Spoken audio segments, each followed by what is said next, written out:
Assalomu alaykum, hurmatli do'stlar. Biz nemis tili nemis tili kursining 3-darsiga yetib keldik.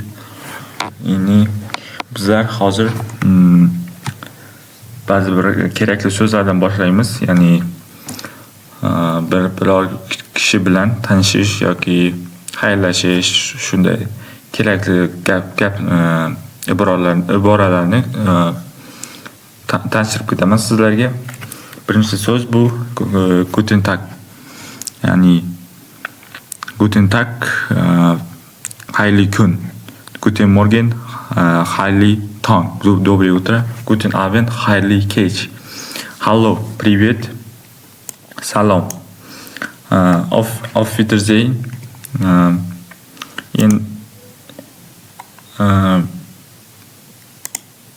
Endi bu kerakli so'zlar, ya'ni prashani bu xayrlashishda qo'llaniladigan so'zlar.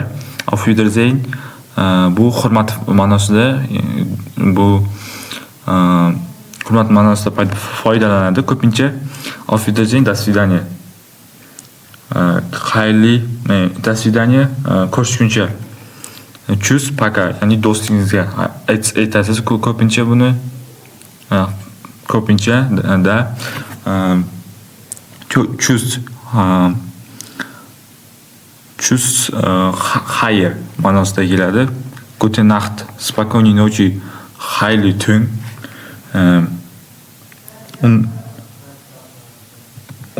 Undan keyingi Entschuldigung, извините, kechirasiz. Undan 9-si bitte, пожалуйста.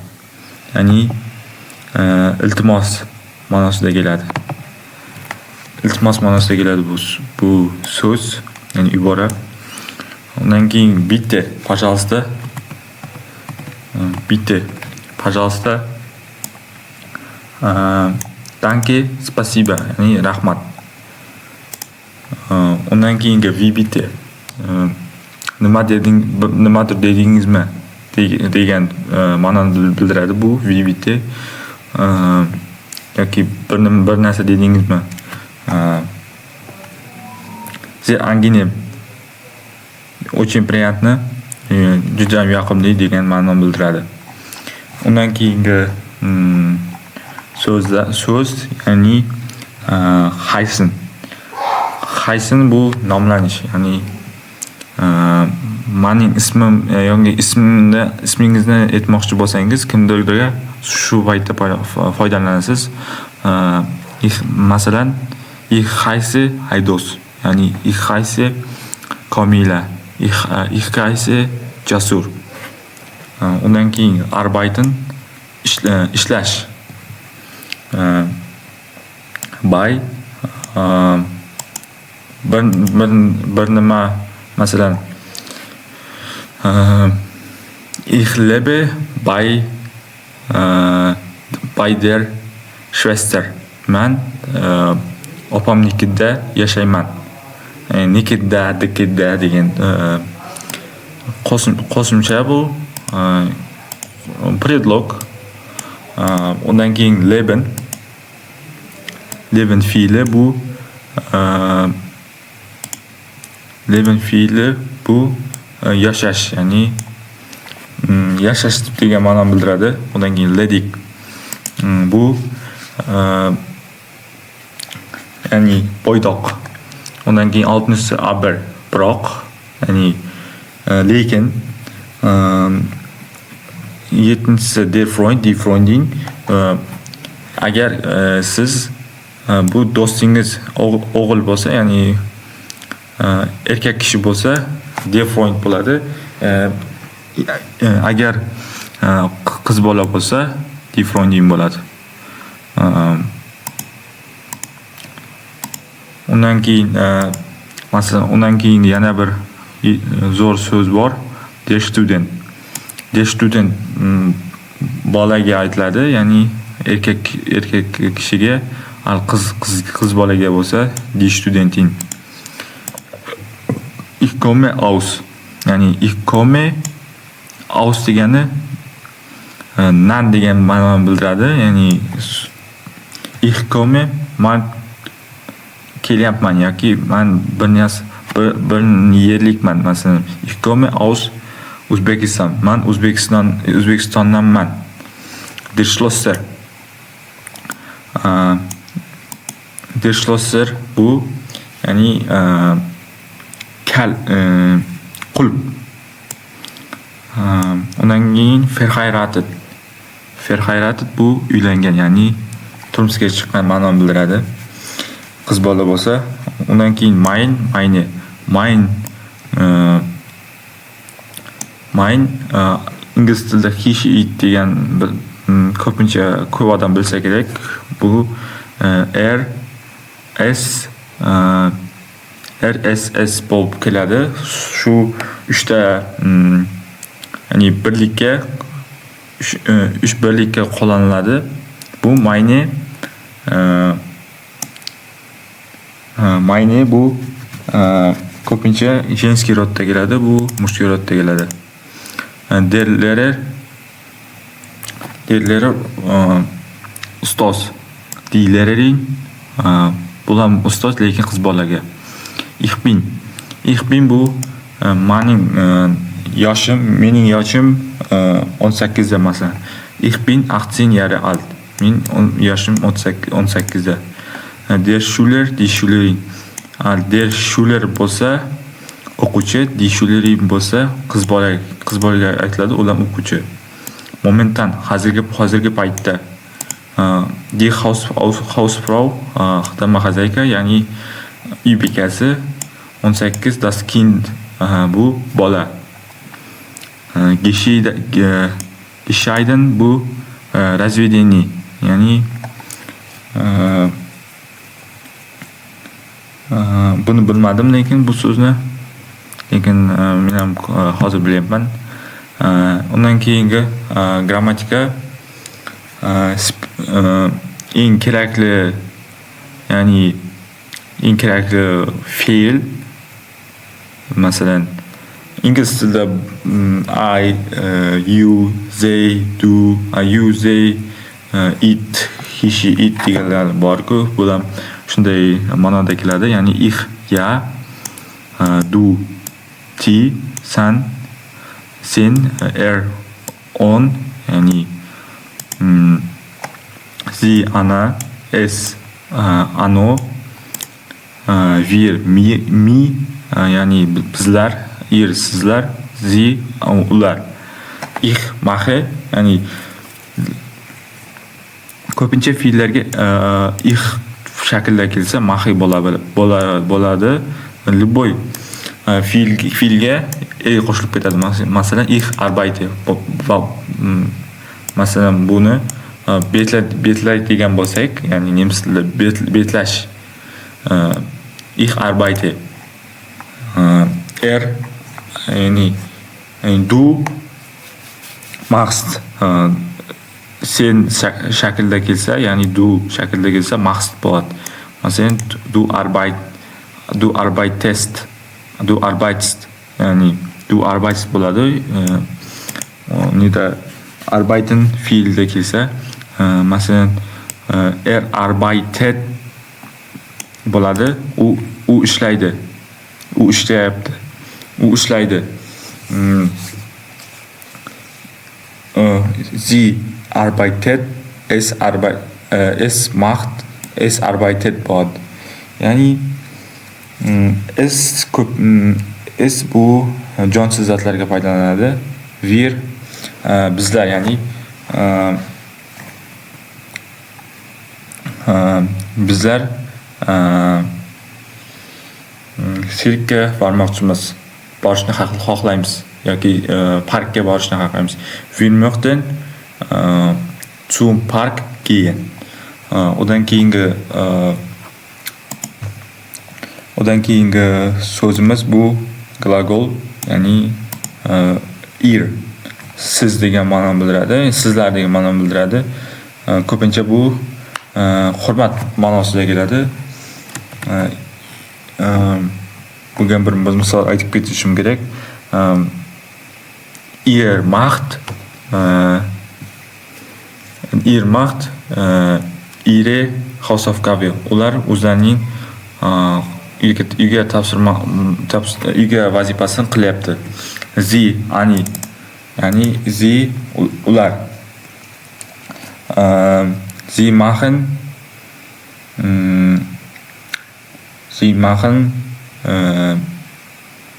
yoki sie machen ein Geschichte. Sie machen eine Gerichte. Ular ovqat pishiryapti, ya'ni ovqat pishirishyapti. Undan keyin sein fe'li, bu sein fe'li eng kerakli, ya'ni eng kerakli fe'l. Ular ingliz tilida ya'ni bo'lish degan ma'noni bildiradi. Ingliz tilida bilmadim, lekin o'zbek tilida bo'lish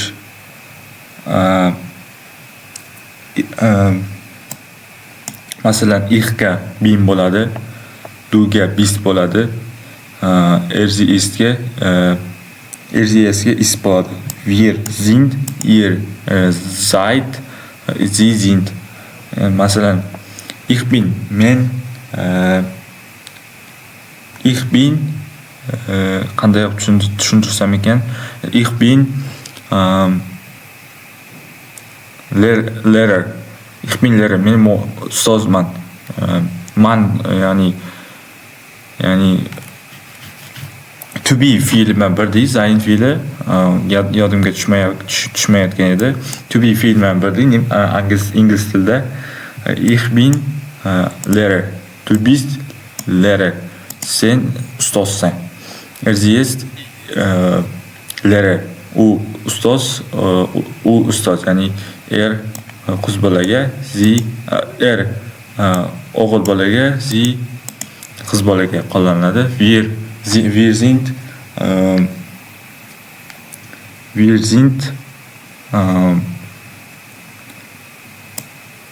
Frizoyer. Bizlar parikmakermiz. Ya'ni bizlar shashtariz, ya'ni parikmakermiz. Shosh oladigan. Sie sind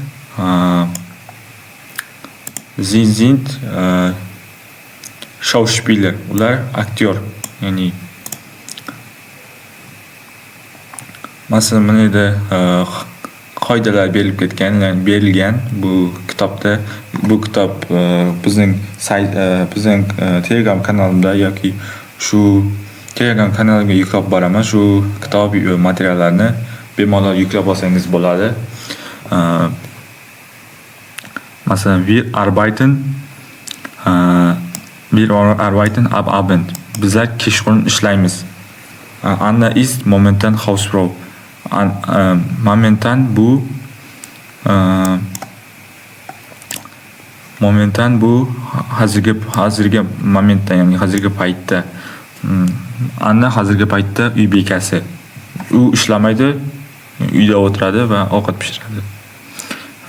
Bundan keyingi diqqatni qo'yadigan yerimiz bu, diqqatni jamlaydigan yerimiz bu am Abend arbeiten wir. Bu nemis tilida vaqt, ya'ni vaqt so'zlari ko'pincha oldiga kelgan paytida ya'ni sein yoki sein fe'li, ya'ni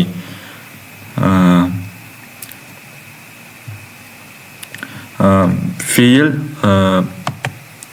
ya'ni wir, ihr degan fe'llarimiz bor edi-ku, shular eng orqaga tushadi va fe'limiz o'rtaga tushadi. Masalan, am Abend arbeiten wir. Bizlar kechqurun ishlaymiz. Lekin ikkovi ham bir xil ma'noni bildiradi, lekin strukturada biroz o'zgarishlar bor. Momentan ist Anna Hausfrau. Hozirgi paytda Anna uy bekasi. Bu sein fe'li ikkinchi o'rinda kelib turgan. Bu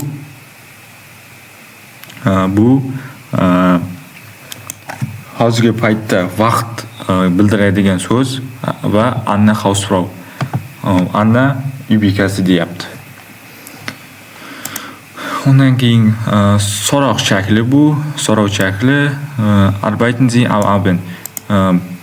Ya'ni arbeiten, masalan, yuqorida ko'rib ketgan arbeiten, heißen, verheiraten, undan keyin shu so'zlar oldiga chiqib ketadi va keyin undan keyin o'zimizning uchinchi betlanishda qo'llanilgan so'zlar, fe'llarimizni ikkinchi o'rinda turadi va keyin vaqt so'zlar keladi. Masalan, arbeiten Sie am Abend? Kechqurun ishlaysizmi?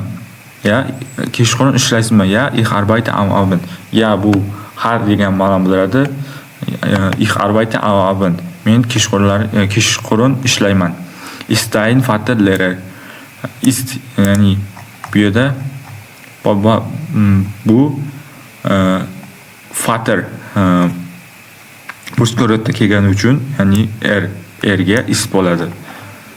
Ist dein Vater Lehrer? Sizning dadangiz ustozmi?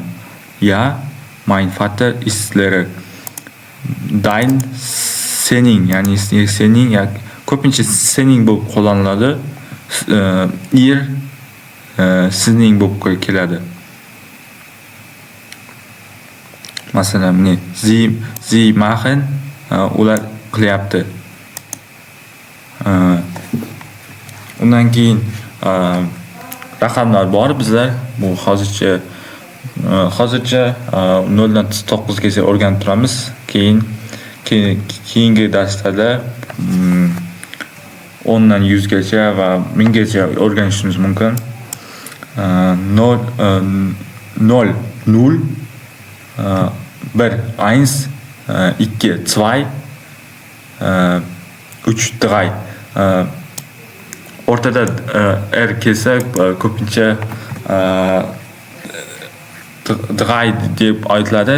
Sababi r harfi h bo'lib keladi, talaffuz qilinadi ko'pincha. Bu nemislarning o'zlari ham shunday talaffuz qilishadi. Shunday talaffuz qilish yaxshi menimcha. Undan keyingisi fear. V, F bu o'zgaradi. Agar bilmasangiz, birinchi darsimizda ko'rib borishingiz mumkin. Hammasini aytib berganman, qanday qilib talaffuz qilinishini. 5, 5, 6, 6, 6, 6, S, Z bo'lib o'qiladi. Buni ham birinchi darsda aytib berganman, alfabetlar bo'yicha nemis tili. Undan keyingisi 7, 7. Undan keyingisi 8, 8, 9, 9. Ingliz tilida 9 bo'lsa, nemis tilida 9. Buguncha shular edi. Darslarimiz shulardan iborat. Keyingi darslarda ko'rishguncha kanalga podpisatsiya va like bosishni unutmang va Telegram kanalimga qo'shilishni ham unutmang. Va ishlaringizga omad. Keyingi darslarda ko'rishguncha omad tilab qolaman.